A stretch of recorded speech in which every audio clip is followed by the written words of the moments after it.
All right, let's talk about the 5 most common mistakes people make polishing cars. In this video, we're going to only be talking about new paint, not repolishing. If you want to learn about that, you're going to have to go to a different YouTube channel where somebody does polishing old paint. There's different rules on that. And we'll skip some of the obvious things, like make sure the car's clean before you polish. Don't polish over dirt. I mean, that's pretty obvious, I would think. But we're just going to talk about the polishing technique, the products, and the machine and whatnot, and maybe the sandpaper you use. The farces that I hear are that an orbital polisher will do a better job polishing the car. Spin buffers, they say, will burn through the paint easier. Let's just get this all out there. Listen, if you're going to paint your car, use a good solid high solids clear that gets very hard when it dries. There are cheap clears that work really good, okay? And there are cheap clears that are just cheap clears, okay? So you got to know what clear coat to use. So if you use a crappy clear and you're trying to make it look like a museum piece, those two things are not going to work together. You're going to end up with cut throughs. You're going to end up with, you know, the cheaper clears will cut faster, they'll cut too fast, and when you get to edges and stuff like that, you'll have burn throughs, where if you have really good clear, most of the time, you're not going to have issues with those things. So getting the proper clear coat, I'll put a link in the description of one that is decent, that's cheap. Another thing that people do is they use the wrong lighting when they're buffing. If you're outside buffing it, you're not going to get a good result. Having fluorescent light is probably the best, but I only have LEDs, so I've kind of got to look at everything a little bit more, right? But if you see here, this was all done right here with the lamb's wool and only one pass with 400 Manzurna, and you can see that is very, very shiny. There is no swirl mark in there, and I only used a lamb's wool. So people will tell you lamb's wool will make swirls.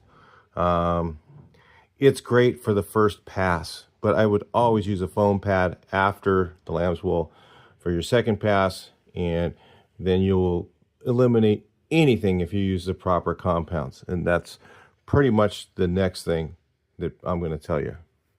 So number one thing, buy yourself a good spin or rotary buffer.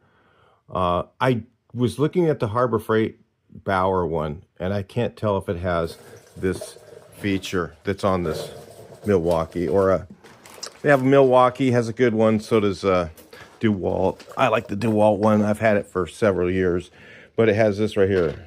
I can control the speed.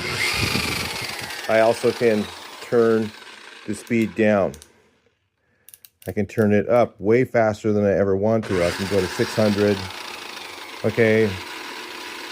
And at 600, yeah, you say, oh, well, that'll take a lot longer to polish it. Okay, let me tell you something. This buffer right here at 600 will polish 10 times as fast as this orbital at 600 or whatever, at the highest speed it has. I can turn that thing up all the way, and I can use that one at 600. I will get a better job with this polisher than I will with that one. It'll turn out better. It'll come out nicer. The thing is you need to just learn how to use a spin or rotary buffer and get past the whole thing of that I'm going to cut through my edges. Turn it down to a really low speed. If you run it at a low speed, you're probably not going to cut through edges. You're going to have control over the machine. Where people make mistakes is they have the machine running too fast. So that's my biggest pet peeve. People run the machine way too fast. I'm usually running at about 1200 RPMs. 1200 to 1500. My final polish, I might turn it up to 1800 RPMs. This thing will go up to like 3600. I never even use it close to that. Back when I was younger, and this is where this stuff came from, everybody goes, well, you can cut through the corners and edges. They had one speed. Buffers were all 3600 RPMs or something like that. or 4,000 RPMs, and that's what they ran, all of them. And the only thing you had to control that was this right here. What I would do back in the old days was do this with my finger. And that's how I controlled the speed. Okay? And then you got less cut through on your corners. With these new machines, you got speed control. So you can keep that speed low, and when you're buffing your corners and edges, you have that control that you need so that you don't cut through. So running too high of a speed is one of the biggest issues with buffing new paint. The thing I see is guys go, well, you know, if you use a DA, you'll get those chasers. Well, that's true if you use too heavy of a grit. This here was done with a DA. All the polish, all the sanding was done with the DA. I can see a little bit of scratch in there where I know I need to go over it a little bit more. Okay, but it's just a little tiny bit. It's almost nothing. But it can be done with the DA, and you can get a better result, or you get a really nice result if you finish out with 3,000. So one of the things on a DA, if you're trying to use DA sanding, if you've never done it before, do it by hand. Do all your sanding by hand. Then you know what it's really like. And then when you finally graduate from sanding by hand, then you'll realize that DA is a little faster, and finish out that DA with 3,000 grit minimum. Some guys will go to 5, and 5,000, you're going to have less issues, because what you'll have is sometimes you'll get those little chasers, and guys will get those chasers because they use 2,000 grit. They don't use the foam back sandpaper for their final. I will use these Abralon 3,000 grit for my final, and eliminates a lot of that issue, because I've already done my surfacing cuts, okay, and I'm just running over it with something to get the 2,000 grit marks out of it. So I'll use this 3,000 on here, and it kind of helps to get rid of some of those swirlers. So if you're getting swirlers, try this stuff.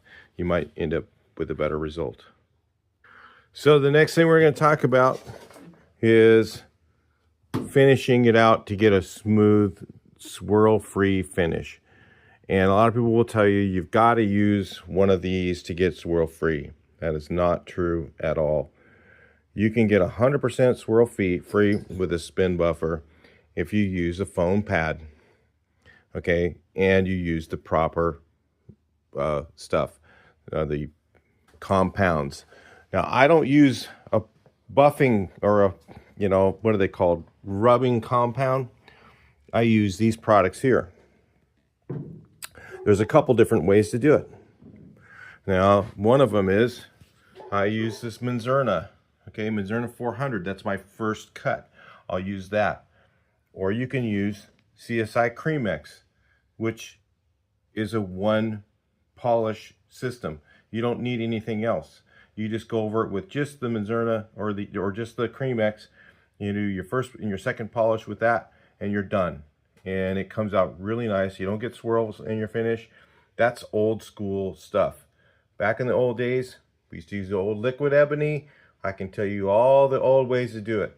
I used to do it back then. We used to use the old liquid ebony as a finish, and then they came out with a 3M system to perfect it and all that other stuff. Just don't use that stuff, okay? That's old, outdated garbage, in my opinion. The clear coats today buff different than the old stuff, all right? They just do, okay? Paint buff is different, so you have different products to use. So what I'll use, my first cut, I will do with 400 Menzerna. Okay, 400 Menzerna cuts it pretty quickly, and I'll use a lamb's wool buffer for that. And you start out with a lamb's wool with any of these systems. So you can use CSI with the lamb's wool first time, and then your second one, they have these CSI pads, the self-centering, really nice. And the second buff, I will use the Menzerna 3800. With the CSI, you just use the same product, but you use a foam. All right, your second time you have foam. This area of the car right here. This finish right here was only with a lamb's wool. I was using 1000, which is kind of a happy medium. It's kind of like the Mizurna 1000, because I want to use this up. Is kind of like the CSI Creamex. So the CSI Creamex is maybe a little bit better than just using 1000 by itself, but it comes out really nice. So you can get all the clouds out of that. You can get this to be just super shiny with just CSI Creamex first and second. Okay, but I feel like I get a little bit better result. And I haven't finished the whole car yet, so I can't show you what it's like. But I'd use this 3800 right here as a second one on there. Now see, if you use these products where people have cut-through issues, is number one, if you're having cut-through problems, don't use like a compound on the first coat, first run. Use a polish like this. Switch compounds. Go to something like this, the Mizurna 400. Just get a small bottle of it. Try it. You won't go back. I'm telling you, you won't go back. You'll just try this and you'll be like, I'm done with it. This is what I'm using. Okay. Get yourself a small bottle of 3800. I'm not sponsored by these guys at all. Just so you know. No sponsorship here. This is just my experience.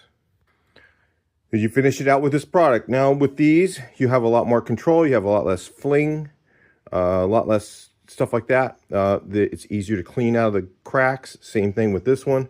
This one here is the easiest one to keep clean out of the cracks. So a lot of big body shops will use this because you're not spending all that time trying to clean all the garbage out of the corners and cracks and crevices and all that. That one just washes out real easy with water. This one's a little bit more work, but not like 3M. 3M is just like way more work, and you'll have compound places you'll never know that it would ever get to.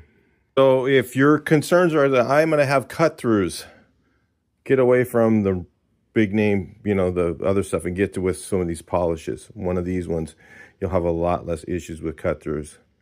And of course, the simple things to know about polishing are always, if you don't know, make sure your buffer is going away from an edge, away from the edge. When it's spinning, it's going away from the edge. Don't let it come this direction and catch that edge, because you'll get a cut through. All right. So those are common sense things. I'm going to say most people know that, but I'm just going to include that in this video.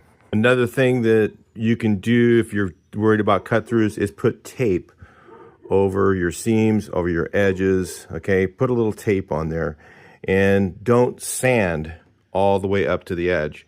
Sand up to about right here, and most of the time, most people are not going to notice that. In fact, I believe I did that on this hood, and you cannot see. Of course, I sprayed it pretty darn smooth anyways, but you can't see that edge. So there's also that. All right, so let's kind of review it real quick. Use a polish. One of the ones I showed you there really are very good ones. There's others I haven't tried yet, but those ones I know that they work really well. Get away from a compound. Okay, compounds have a heavier grit. They like to go through corners and edges much easier. And you might think, oh, well, that's not going to cut as fast as a compound. I'm going to tell you that's another falsity. These things cut at least as fast, but they're a lot more easier to manage. So they're polishes. They polish the paint, not compound it and scratch off the surface. Okay, they don't need to because they're finer and they just work better. Remember to go off your edges. Don't go into your edges. These things here are for sissies. This is a sissy buffer. Put that sucker away. Get yourself a nice spin buffer that has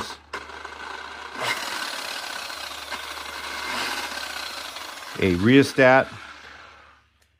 Tell me in the comments below if the Harbor Freight Bauer has a rheostat. I think it might, that you can control the speed.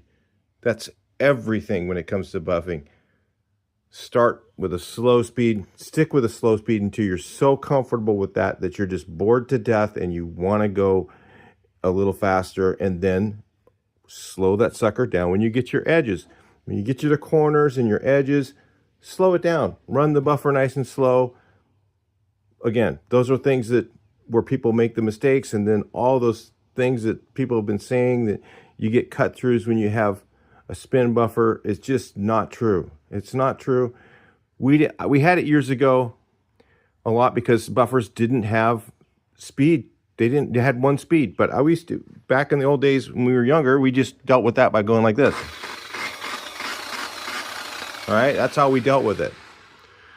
Today, you can buy a buffer that's got a gazillion different speeds. You got rheostat controls. Get a good buffer. That's the key thing. And then you'll end up with shinier paint. So I could sit here with that, and I can just run that sucker in one place for 10 minutes. And I can run that thing over the same area in a minute and a half, and I'll get better results than I will with that. So if you want, to go this direction, keep thinking that these are going to be better and they're safer and you're not going to cut through edges, go ahead. Just keep doing that and you'll find out you'll waste a bunch of the time of your life. And let me tell you something. When you're my age, you can't get a refund for that time.